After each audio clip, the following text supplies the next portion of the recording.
Shimano recently recalled over 2.8 million chainsets. In North America, there is a stop ride notice in place. In other parts of the world, it's just a recall for inspection.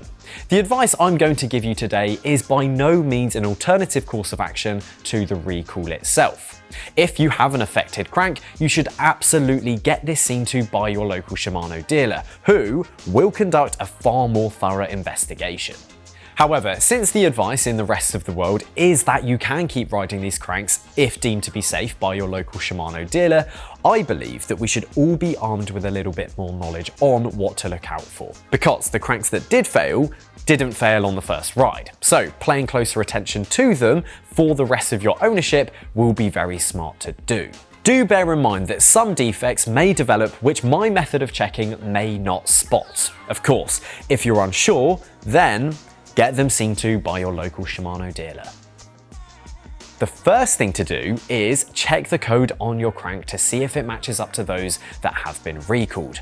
Remember, it's only the Ultegra 6800 and 8000 and Dura-Race 9000 and 9100 series that have been recalled so far. And on screen, you can see all of the affected codes. You can find the code right here on the inside of both crank arms. It's worth checking both arms just in case they have different codes on them. Like I said at the start, if your chainset is subject to the recall, for those in North America, do not ride your cranks, as the recall does go along with a stop ride notice. If you're in the rest of the world, then ride with caution. This is the information provided by Shimano, so whether you think it makes any sense is up to you, but that is what it is.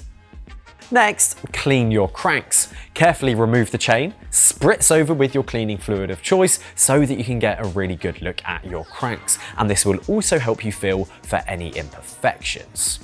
Once clean, first check the right hand crank arm around the bolt circle, specifically these joints here. You want to be looking for any issues such as any cracking or steps, or better put, any sign that may indicate that the crank arms and chain rings are coming apart. From there, look further down the right hand crank arm, especially along this ridge on the inside of the arm. Feel the arms to see if you can spot any signs of cracking or splitting. Be careful, as if there is a crack or any splitting, the metal could be sharp, so be wary of not causing yourself any harm.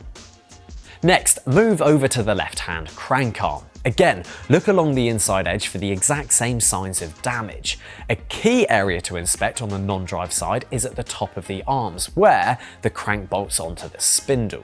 Inspect the areas around the bolt holes on both sides and also on this inside edge. After that, look over the entirety of the chainset for any other signs of damage, corrosion, splitting, steps, or cracking. Bike shops who are conducting inspections will have a more rigorous inspection process, as they're going to be removing the entire chainset and then removing the chain rings themselves to get a good look at every angle of the cranks.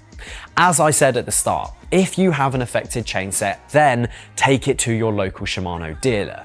But if you are to continue to ride your cranks, then just keep a really good eye on them.